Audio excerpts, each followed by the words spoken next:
સ્કંદ બીજો ભાગ બીજો।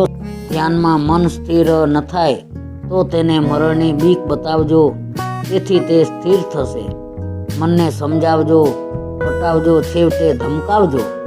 એકનાથ મહારાજને એક વૈષ્ણવે પૂછ્યું કે તમારું મન ઈશ્વરમાં સ્થિર થાય તે સદા સર્વદા તમારું મન શ્રી કૃષ્ણમાં સ્થિર કેમ રહે છે? તમારું મન 24 કલાક પ્રભુમાં સ્થિર છે ને મારું મન અડધો કલાક પણ પ્રભુમાં સ્થિર થતું નથી। માટે મનને સ્થિર કરવાનો ઉપાય બતાવો। એકનાથ મહારાજે કહ્યું, એ વાત હમણાં જવા દે। હમણાં તો એક મહત્વની વાત મારે તને કહેવી છે, અને તે એ કે તારું મૃત્યુ નજીક છે। મરતા પહેલાં વેર અને વાસનાનો ત્યાગ કર। વેર અને વાસના મરણને બગાડે છે। જો 7 દિવસ પછી તું મારી પાસે આવજે। પેલા વૈષ્ણવના તો મૃત્યુનું નામ સાંભળ્યું કે હોંશ ઉડી ગયા। ઘેર જઈ તરત જ ધનની પુત્રોને સોંપણી કરી દીધી। સર્વની ક્ષમા યાચના માગી ઈશ્વરનું ધ્યાન કરવા લાગ્યો। 7 દિવસ પછી તે એકનાથ મહારાજ પાસે આવ્યો। મહારાજે પૂછ્યું, બોલ, આ 7 દિવસ તે શું કર્યું? વૈષ્ણવ ઉત્તર આપે છે, મને તો મરણની બીક એવી લાગી કે હું તો સર્વ છોડીને ઈશ્વરના ધ્યાનમાં જ લાગી ગયો। એકનાથ મહારાજે કહ્યું, બસ તો મારી એકાગ્રતાનું પણ એ જ રહસ્ય છે। હું મૃત્યુને રોજ યાદ કરું છું। હું મૃત્યુની બીક રાખી સતત ઈશ્વર ભજન કરું છું, એટલે મારું મન સર્વ વિષયોમાંથી હટી જાય છે અને મારું મન સદા સર્વદા શ્રી કૃષ્ણમાં એકાગ્ર રહે છે। પરમાત્માનું ધ્યાન કરતાં જીવ ઈશ્વરમાં મળી જાય। ધ્યાન કરનારો ધ્યેયમાં મળી જાય। ધ્યાતા, ધ્યાન અને ધ્યેય ત્રણે એક થઈ જાય। આજ મુક્તિ, આજ શુદ્ધિ, અદ્વૈત્ય। ધ્યાતા, ધ્યાન અને ધ્યેય એક થવા જોઈએ। તે એક થાય તો સમજવું કે ધ્યાનમાં અને દર્શનમાં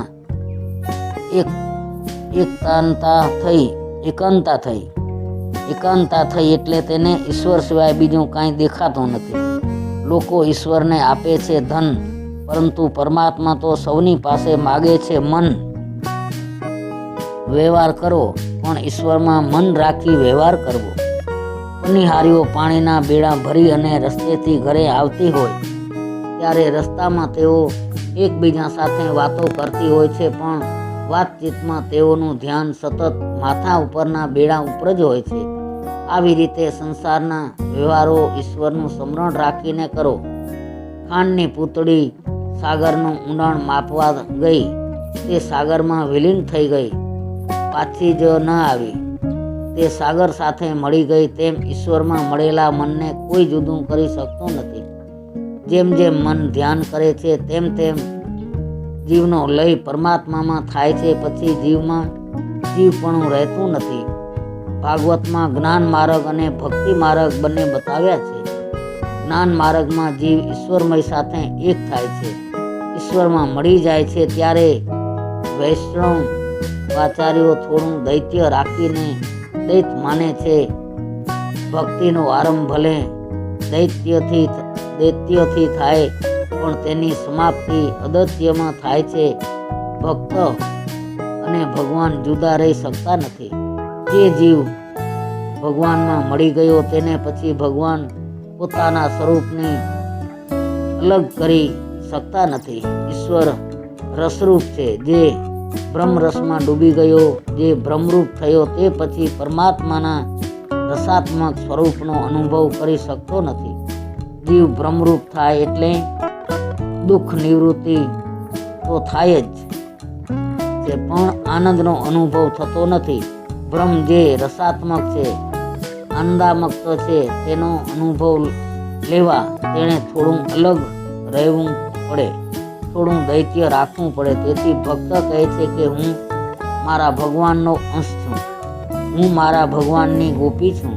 મારે પરમાત્મા સાથે એક થવું નથી, મારે પરમાત્માની સેવા કરવી છે। ભક્ત જ્યારે લૌકિક દેહ છોડી અપ્રાકૃત શરીર ધારણ કરી ગોલોક ધામમાં પ્રવેશ કરે છે ત્યારે ભગવાનને આનંદ થાય છે કે મારો અંશ મને મળવા આવ્યો. ભક્તિ કરતા તુકારામ પાંડુરંગ બની ગયા. પણ તુકારામ કહે છે, કીર્તન કરવામાં મને આનંદ આવે છે, તે પાંડુરંગ થવામાં નથી. જીવ ઈશ્વરથી જુદો રહે તો તે રસનો અનુભવ કરી શકે છે. વૈષ્ણવ આચાર્યો જીવ ઈશ્વરથી થોડો અલગ રહે તેમ ઈચ્છે છે. ઈયળ ભમરીનું ચિંતન કરતાં કરતાં ભમરી રૂપ બની જાય છે. તે જ પ્રમાણે જીવ બ્રહ્મનું ચિંતન કરતાં બ્રહ્મરૂપ બની જાય છે. આ થઈ કેવલ્ય મુક્તિ. પણ વૈષ્ણવો આવી કેવલ્ય મુક્તિ ઈચ્છતા નથી. તેઓ ઈશ્વરની પૂજા સેવા કરવા માટે અને તેનો રસાસ્વાદ માણવા માટે થોડું દૈત્ય રાખે છે. જે વ્યાપક બ્રહ્મમાં લીન થયો તે તેમાંથી કેમ છૂટો પડી શકે? પાણીમાં સર્વ રીતે ડૂબી ગયેલો પાણીનો સ્વાદ લઈ શકતો નથી. તેવી જ રીતે જીવ ઈશ્વર ડૂબી ગયા પછી જીવ ઈશ્વરના સ્વરૂપનો રસાનુભાવ કરી શકતો નથી. માટે વૈષ્ણવ મહાપુરુષો થોડું દૈત્ય રાખી ભગવાનની સેવા સમરણમાં પુરુષાર્થ અનુભવે છે. આ બંને સિદ્ધાંતો સત્ય છે. ખંડન મંડનની ભાંગજળમાં પડશો નહીં. ગૌરાંગ પ્રભુ પણ ભેદાભેદ ભાવમાં માને છે, લીલામાં ભેદ માને છે, પરંતુ તત્વદ્રષ્ટિથી અભેદ છે. અભિન્ન હોવા છતાં સૂક્ષ્મ ભેદ છે. એકનાથ મહારાજે ભાવાર્થ રામાયણમાં આ સિદ્ધાંત મુજબ સમજાવતા દ્રષ્ટાંત આપ્યું છે. અશોક વનમાં રામ વિરહમાં સીતાજી રામનું અખંડ ધ્યાન સ્મરણ કરે છે. સીતાજી ધ્યાનમાં તન્મય રહે છે કે હું સીતા છું. તેમને થાય છે કે હું જ રામ છું. આ કેવલ્ય મુક્તિ. તેમણે એકવાર ત્રિજટાને કહ્યું કે ઈયળ ભમરીનું ચિંતન કરતાં કરતાં ભમરી બની જાય છે, એમ રામજીનું ચિંતન કરતાં કરતાં હું રામ થઈ જઈશ. તો પછી રામજીની સેવા કોણ કરશે? પછી જગતમાં રામ સીતાની જોડી નહીં રહે. સીતાજીને રામરૂપ થવું નથી. તેમને તો રામજીની ચિંતા છે. સીતા થઈ રામજીની સેવા કરવામાં જે આનંદ છે તે રામરૂપ થવામાં નથી. તેમને રામ થવામાં આનંદ નથી. ત્યારે ત્રિજટા કહે છે, ચિંતા ન કરો. પ્રેમ અન્યોન્ય હોવાથી રામજી તમારું ચિંતન કરતાં કરતાં સીતારૂપ થશે. રામ સીતાની જોડી જગતમાં કાયમ રહેશે. આ જ ભાગવતી મુક્તિનું રહસ્ય છે. વૈષ્ણવ આચાર્યો પહેલા દૈત્યનો નાશ કરે છે અને અદૈત્ય પ્રાપ્ત કરે છે. ત્યારબાદ તેઓ કાલ્પનિક દૈત્ય રાખે છે, જેથી કનૈયાને ગોપી ભાવે ભજી શકાય. કહે છે, મારે શ્રી કૃષ્ણ થવું નથી, મારે તો ગોપી થઈ શ્રી કૃષ્ણની સેવા કરવી છે. જ્ઞાનીઓ જ્ઞાનથી એદત્ય સિદ્ધ કરે છે. આનું નામ એદત્ય મુક્તિ. કૌશલ્ય મુક્તિ. ભક્તો ભક્તિથી એદત્ય સિદ્ધ કરે છે, તે ભાગવતી મુક્તિ. વિચાર પ્રધાન મનુષ્યો જ્ઞાન માર્ગ પસંદ કરે છે.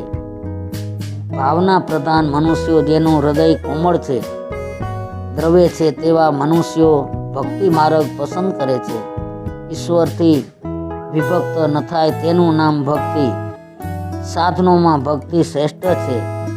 ભક્તિ શૂન્ય પુરુષોના સાધન નિષ્ફળ જાય છે. ભાગવતમાં જ્યાં જ્યાં ભક્તિ શબ્દ વપરાયેલો છે ત્યાં ત્રિવ શબ્દ પણ સાથે વપરાયેલો છે. ભક્તિ ત્રિવ જોઈએ. ત્રિવતા વગરની સાધારણ ભક્તિ ન ચાલે. વૈરાગ્યની ઈચ્છાવાળા મુમુક્ષ ભક્તે ત્રિવ ભક્તિ યોગથી પરમ પુરુષ પૂર્ણ પરમાત્માનું પૂજન કરવું. સુખદેવજી કહે, રાજન કોઈ પણ પ્રકારે મુક્તિ મેળવવી હોય તો આરંભમાં ભોગનો ત્યાગ કરવો પડશે. ભોગી જ્ઞાન માર્ગમાં કે ભક્તિ માર્ગમાં આગળ વધી શકશે નહીં. ભોગ ભક્તિમાં બાધક છે, ભોગ જ્ઞાનમાં પણ બાધક છે. ભોગ કરતાં ભોગના ત્યાગમાં અનંત ગણું સુખ છે. ઇન્દ્રિયજન્ય સુખ સર્વ પ્રાણીઓનું સરખું જ હોય છે. 56 મણ રૂની તળાઈમાં આડોટતા શેઠિયાને જે સુખ મળે છે તેવું જ સુખ ગધેડાને ઉકરડા ઉપર આડોટવામાં મળે છે. મનુષ્યને શ્રીખંડ ખાવામાં જે સુખ મળે છે તેવું સુખ ભૂનને વિષ્ટા ખાવામાં મળે છે. મનુષ્યને બુદ્ધિપૂર્વક ભોગ છોડવા જોઈએ. ભોગમાં ક્ષણિક સુખ છે, ત્યાગમાં હંમેશ અનંતનું સુખ છે. ભોગથી શાંતિ મળતી નથી, ત્યાગથી શાંતિ મળે છે. રાજન, આજ સુધી તે અનેક ભોગ ભોગ્યા છે. હવે તારી એક એક ઇન્દ્રિયોને તું ભક્તિ રસનું દાન કર. ઇન્દ્રિયરૂપી પુષ્પ ભગવાનને અર્પણ કર. રાજન, જેનું મરણ સમીપમાં આવ્યું છે તે સંસારને ભૂલવાનો પ્રયત્ન કરે, પરમાત્માનું ધ્યાન કર. ધીરે ધીરે સંયમને વધાર. સતત શ્રી કૃષ્ણનું ધ્યાન કરવાનું એ જ મનુષ્ય માત્રનું કર્તવ્ય છે. ઈશ્વર સાથે તન્મય થાય તેને મુક્તિ મળે છે. રાજન, જન્મ તેનો સફળ થયો કે જેને ફરીવાર માના પેટમાં જવાનો પ્રસંગ જ ન આવે. ગર્ભવાસ એ જ નરકવાસ છે. કર્મ અને વાસના લઈને જીવ જન્મે છે, તેનો ગર્ભવાસ એ નરકવાસ છે. આ દેહાભિમાન જ મિથ્યા છે. સુખદેવજી જનક રાજાના દરબારમાં જનક રાજા પાસે વિધા શીખવા ગયા હતા. વિદ્યાભ્યાસ પૂરો થયો. સુખદેવજીએ કહ્યું, મારે ગુરુ દક્ષિણા આપવી છે. જનક રાજાએ કહ્યું કે મારે ગુરુ દક્ષિણા જોઈતી નથી, પણ તું બહુ આગ્રહ કરે છે તો જગતમાં જે નિરુપયોગી વસ્તુ હોય તે મને આપ. સુખદેવજી નિરુપયોગી વસ્તુની શોધમાં નીકળ્યા. પ્રથમ માટી ઉંચકી. માટી કહે, મારા ઘણા ઉપયોગ છે. પથ્થર ઊંચક્યો તો પથ્થર કહે, મારા ઘણા ઉપયોગ છે. આ પ્રમાણે જે વસ્તુને ઉપાડે તે ઉપયોગી જણાય. અંતે થાકીને વિષ્ટા ઉપાડી. વિષ્ટ કહે, હું અન્નરૂપે મનુષ્યના પેટમાં ગઈ તો આમ વિષ્ટા બની, છતાં હું નિરુપયોગી નથી. વિચાર કરતાં સુખદેવજીને લાગ્યું કે આ દેહાભિમાન જ નિરુપયોગી છે. ત્યારે સુખદેવજી જનક રાજાને કહ્યું, મારું દેહાભિમાન ગુરુ દક્ષિણામાં અર્પણ કરું છું.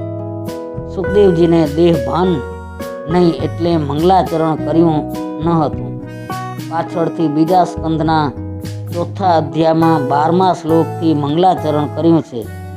સાધકને કથા માર્ગદર્શન કરે છે એટલું જ નહીં, પણ સિદ્ધ પુરુષને કથા સાંભળવાની જરૂર પડે છે. બીજા સ્કંદમાં પહેલા 3 અધ્યાયમાં ભાગવતનો સઘળો સાર આવી ગયો. રાજાને જે ઉપદેશ કરવાનો હતો તે આ 3 અધ્યાયમાં કર્યો છે. પછી તો પરીક્ષિત રાજાનું ધ્યાન વિષય તરફ ફરીથી ન જાય તેવું માટે ચરિત્રો કહે છે. સુખદેવજી શ્રી કૃષ્ણની સ્તુતિ કરતા કહે છે કે જે ભક્ત વત્સલ ભગવાનની છાયા એ ભક્તિહીન અઠયોગ્યો પામતા નથી. જે પરમ ઐશ્વર્ય યુક્ત છે, અદ્વિતીય છે, જે નિરંતર તે જ બ્રહ્મધામમાં વિહરે છે, તે શ્રી કૃષ્ણને નમો નમસ્તે. પ્રેમમાં પક્ષપાત આવી જાય છે. શ્રી રાધાજી શ્રી સુખદેવજીના ગુરુ છે. રાધાજીએ સુખદેવજીને બ્રહ્મ સંબંધ કરાવી આપ્યો હતો, એટલે સુખદેવજી રાધા કૃષ્ણને 2 વાર નમસ્કાર કરે છે. સુખદેવજી પૂર્વજન્મમાં પોપટ હતા. રાત દિવસ લીલા નિકુંજમાં રહે રાધે હે રાધે નામનો સતત જપ કરતા હતા. સુખદેવજી શ્રી રાધાના શિષ્ય છે. ભાગવતમાં એટલે કે તો રાધાજીના નામનો પ્રગટ ઉલ્લેખ નથી, કારણ ગુરુનું નામ પ્રગટ રૂપે ન લેવાની શાસ્ત્રની મર્યાદા છે. ભાગવતના ટીકાકાર શ્રીધર સ્વામી આ 5ને નિત્ય માને છે. ભગવાનનું સ્વરૂપ નિત્ય, ભગવાનની લીલા નિત્ય, ભગવાનનું નામ નિત્ય, ધામ નિત્ય અને પરિકર નિત્ય છે. પરીક્ષિત રાજા પૂછે છે કે ભગવાન પોતાની માયાથી આ સૃષ્ટિની રચના કેવી રીતે કરે છે? આ સૃષ્ટિની ઉત્પત્તિ કથા કહો. જવાબમાં સુખદેવજી ભગવાને બ્રહ્માજીને કહી અને બ્રહ્માજીએ જે નારદજીને કહી તે સૃષ્ટિના આરંભની કથા કઈ સંભળાવે છે. ભગવાનને એકમાંથી અનેક થવાની ઈચ્છા થઈ. પ્રભુએ 24 તત્વો ઉત્પન્ન કર્યા. આ તત્વો પોતાની મેળે કોઈ કાર્ય કરી શકતા નહીં. ત્યારે પ્રભુએ એક વસ્તુમાં પ્રવેશ કર્યો. હવે તત્વમાં દિવ્ય ચેતન શક્તિ પ્રગટ થઈ. 7મા અધ્યાયમાં ભગવાનની લીલા અવતારોનું વર્ણન કરેલું છે. બ્રહ્માજીની તપશ્ચર્યાથી પ્રસન્ન થઈ ભગવાને તેમને પોતાના સ્વરૂપનું દર્શન કરાવ્યું અને આત્મા તત્વના જ્ઞાન માટે તેમને પરમ સત્ય વસ્તુનો જે ઉપદેશ કર્યો તે સાંભળો.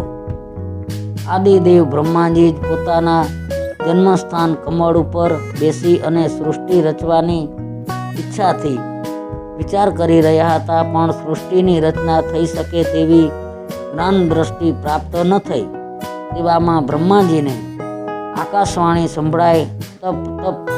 બ્રહ્માજી સમજી ગયા કે તપ કરવાનો આદેશ થયો છે. બ્રહ્માજીએ 100 વર્ષ તપ કર્યું અને તેમને ચતુર્ભુજ નારાયણના દર્શન થયા. તપ કર્યા વગર કોઈને ચાલવાનું નથી. તપ ન કરે તેનું પત થશે, એટલે પતન થાય છે. પછી નારાયણ ભગવાનને બ્રહ્માજીને ચતુર્શ્લોકી ભાગવતનો ઉપદેશ કર્યો. 3ય સ્કંદમાં 9મા અધ્યાયના 32 થી 35 શ્લોક એ ચતુર્શ્લોકી ભાગવત. ભગવાન સંતા કુકડીની રમતના અજબ ખેલાડી છે. આરંભમાં તમામ જીવો ભગવાનની અંદર છે. ભગવાન એક જીવને તેના કર્મ પ્રમાણે શરીર આપે છે. તે પછી કહે છે, બેટા હવે હું સંતાઈ જાઉં છું, હવે તું મને શોધી કાઢજે. ભગવાન કહે છે કે જગતમાં ન હતું ત્યારે પણ હું જ હતો. જગત રહેશે નહીં ત્યારે પણ હું જ રહીશ. જેમ સ્વપ્નમાં એક જ અનેક રૂપે દેખાય છે, તેમ જાગૃત અવસ્થામાં પણ અનેકમાં એક જ છે. એવો જ્ઞાની પુરુષોનો અનુભવ છે. દાગીનાના આકાર ભિન્ન હોવા છતાં સર્વમાં એક જ સોનું રહેલું છે.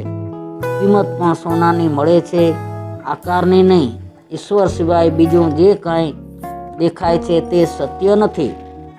ઈશ્વર વિના બીજું દેખાય એ જ ઈશ્વરની માયા છે, જે ન હોવા છતાં પણ દેખાય છે અને ઈશ્વર સર્વમાં હોવા છતાં પણ દેખાતા નથી. એ જ માયાનું કાર્ય છે. તેને જ મહાપુરુષો આવરણ અને વિક્ષેપ કહે છે. સર્વનું મૂળ ઉપાદાન કારણ પ્રભુ સત્ય છે અને પ્રભુમાં ભાસે તે સંસાર અસત્ય છે, પરંતુ માયાથી ભાસે છે. માયાની 2 શક્તિઓ છે, એક આવરણ્ય શક્તિ અને બીજી વિક્ષેપ શક્તિ. માયાની આવરણ્ય શક્તિ પરમાત્માને ઢાંકી રાખે છે. માયાની વિક્ષેપ શક્તિ ઈશ્વરમાં જગતનો ભાસ કરાવે છે. જેમ અંધારામાં દોરડાને બદલે સાપ દેખાય છે. જે ન હોય તે દેખાય અને જે હોય તે ન દેખાય. પોતાના સ્વરૂપનું વિસ્મરણ એ માયા છે, એ સ્વપ્ન છે. સ્વપ્ન જેને દેખાય છે તે જોનારો સાચો છે. સ્વપ્નમાં એક જ પુરુષ છે પણ દેખાય છે 2. જે જાગી જાય છે ત્યારે એને ખાતરી થાય છે કે હું ઘરમાં પથારીમાં સૂતો છું. સ્વપ્નનો પુરુષ જુદો છે. તેમ આ જગતમાં બ્રહ્મ તત્વ એક જ છે, પણ માયાને લીધે અનેક તત્વ ભાસે છે. માયા અનાદિ છે. માયા એટલે અજ્ઞાન. અજ્ઞાન ક્યારથી શરૂ થયું તે જાણવાની શું જરૂર છે? માયા જીવને ક્યારથી વળગી એનો વિચાર કરવો નહીં. કપડા ઉપર ડાઘ પડ્યો હોય તો તે સાથી પડ્યો, ક્યારે પડેલો, કેમ કરતાં પડ્યો, કોઈ શાહી હશે વગેરે વિચાર કરવાને બદલે પડેલો ડાઘ તરત જ દૂર કરવો એ જ હિતાવહ છે. તેવી જ રીતે માયાનો વિચાર કરવા કરતાં માયાના પતિ પરમાત્માને શરણે જવું એ જ કર્તવ્યમય છે. સુદામાએ એક વખત શ્રી કૃષ્ણ પાસે માંગણી કરી કે મારે તમારી માયાના દર્શન કરવા છે. શ્રી કૃષ્ણે કહ્યું, સમય આવે દર્શન કરાવીશ. ચાલો પહેલાં ગોમતીમાં સ્નાન કરવા જઈએ. ભગવાન સ્નાન કરી પીતાંબર પહેરે છે. સુદામાએ ગોમતીના જળમાં ડૂબકી મારી ત્યારે પ્રભુએ પોતાની માયા બતાવી. સુદામાને લાગ્યું ગોમતીજીમાં પૂર આવ્યું, તે પોતે તણાયા જાય છે. માંડ માંડ તરીને એક કિનારે આવ્યા. ત્યાં એક ગામ હતું. ગામમાં પેસતા એક હાથણી એ તેમના ગળામાં ફૂલની માળા પહેરાવી. લોકોએ સુદામાને કહ્યું, અમારા દેશના રાજા મૃત્યુ પામેલા છે. આ ગામનો કાયદો છે કે રાજાના મૃત્યુ બાદ આ હાથણી જેને માળા પહેરાવે તે રાજા થાય. માટે તમે અમારા રાજા. સુદામા રાજા બન્યા. એક રાજકન્યા સાથે તેમનું લગ્ન થયું. 12 વર્ષ સંસાર ચાલ્યો. 12 પુત્રો થયા. તેવામાં રાણી એક દિવસ માંદી પડી અને મૃત્યુ પામી. સુદામા રડવા લાગ્યા. લોકો કહે, તમે ડરો નહીં, અમે તમને વિયોગમાં દુઃખી નહીં થવા દઈએ. તમારી પત્ની જ્યાં ગઈ છે ત્યાં તમને પણ મોકલીશું. એટલે કે પત્ની સાથે તમારે પણ અગ્નિમાં પ્રવેશ કરવો પડશે. હવે સુદામા પત્ની માટે રડવાનું ભૂલી ગયા ને પોતા માટે રડવા લાગ્યા. પછી તે લોકોને કહે છે, મને એક વખત સ્નાન સંધ્યા કરી લેવા દો, પછી મને સતો કરજો. તે સ્નાન કરવા ગયા. 4 પુરુષો તેની ચોકી કરતા ઊભા કે નાસી ન જાય. સુદામા ખૂબ ગભરાયા. ગભરાટમાં પ્રભુને યાદ કરે છે. રડતા રડતા સુદામા નદીમાંથી બહાર આવ્યા. ભગવાન હજી તો પીતાંબર પહેરી રહ્યા હતા. ભગવાન પૂછે છે, તું કેમ રડે છે? સુદામાએ બધી વાત કરી. ત્યારે ભગવાન કહે, આનું નામ મારી માયા. માયા એટલે વિસ્મરણ ન હોય અને બતાવે એ માયા. માયાના 3 પ્રકાર છે. એક સ્વમોહિકા, બીજું સ્વજન મોહિકા, ત્રીજું વિમુખજન મોહિકા. બ્રહ્મદ્રષ્ટિ સતત રાખે તેને માયા પકડી શકે નહીં. માયા જીવનને વળગી છે તે તત્વદ્રષ્ટિથી સાચું નથી. માયા નતર્કી છે. નતર્કી છે તે બધાને નચાવે છે. નતર્કી માયાના મોહમાંથી છૂટવું હોય તો નતર્કી શબ્દ ઉલટાવો એટલે થશે કીર્તન. કીર્તન કરો એટલે માયા છૂટશે. કીર્તન ભક્તિમાં દરેક ઇન્દ્રિયોને કામ મળે છે. તેથી મહાપુરુષોએ કીર્તન ભક્તિને શ્રેષ્ઠ માની છે. માયાને તારવા માયા જેની દાસી છે એ માયાપતિ પરમાત્માને જ પામવા પ્રયત્ન કરો. માયાના ત્રાસમાંથી છૂટવું હોય તો માધવરાયને શરણે જવું. ભગવાન કહે છે કે જે મારે શરણે આવે છે તે જ આ દસ્તુર માયાને તરી જાય છે. તેથી મનુષ્ય માત્ર સદા સર્વત્ર ભગવાન શ્રી હરિનું પૂરા દિલથી શ્રવણ કીર્તન સ્મરણ કરવું. આવરણ અને વિક્ષેપ એ માયાની 2 શક્તિઓ છે. બંને શક્તિઓ ઈશ્વરને ઢાંકે છે, છુપાવે છે. તત્વદ્રષ્ટિથી જોતા જગત નથી, છતાં આવરણે અને વિક્ષેપને લીધે જગત સત્ય ભાસે છે. સ્વપ્નમાં દ્રષ્ટાને સ્વપ્ન સાચું લાગે છે. સ્વપ્ન અવસ્થામાં એટલે અજ્ઞાન અવસ્થામાં અને જાગૃત અવસ્થામાં એટલે જ્ઞાન અવસ્થા. સ્વપ્નનો સંસાર સાચો નથી, છતાં જીવને સુખ દુઃખ કરે છે. એમ માયાનું જગત સાચું નથી, છતાં જીવને સુખ દુઃખ કરે છે. જાગેલાને ભગવાન મળે છે, સૂતેલાને સંસાર મળે છે. સંસારમાં જાગેલો છે તે જેને સંસારમાં સુખ તુચ્છ લાગ્યું છે અને જેને સંસારમાં બધા સુખો મીઠા લાગે છે તે સૂતેલો જ છે. માયાનો આરંભ નથી કે અંત પણ નથી, કારણ કે એ પોતે જ ખોટી છે. પણ જાગ્યા પછી સ્વપ્નનો જેમ અંત આવે છે તેમ જ્ઞાન થયા પછી માયાનો અંત આવે છે. અજ્ઞાન અનાદિ છે, પણ અજ્ઞાનનો અંત આવી શકે છે. માયા હંમેશા ગાફિલને મારે છે, સાવધાનને એ મારી શકતી નથી. માયા એ છાયા જેવી છે. તમે દીવાની સામે ઊભા રહેશો તો છાયા તમારી પાછળ રહેશે, પણ દીવા તરફ ઊંઠ કરીને ઊભા રહેશો તો છાયા તમારી સામે રહેવાની એમ જીવ પરમાત્માની સામે રહે તો માયા પાછળ રહેવાની, પણ પરમાત્માને ભૂલી તેમની સામે પૂંઠ કરીને રહે તો માયા સામે આવીને ઊભી રહેવાની. ભગવાને બ્રહ્માજીને જે ચતુર્શ્લોકી ભાગવતનો ઉપદેશ કર્યો તે બ્રહ્માજીએ નારદને કર્યો, નારદે વ્યાસજીને કર્યો અને વ્યાસજીએ એના પરથી 18,000 શ્લોકવાળું ભાગવત શાસ્ત્ર રચ્યું. સ્કંદ બીજો ભાગ બીજો સંપૂર્ણમ. બોલો કૃષ્ણ કનૈયા લાલની જય.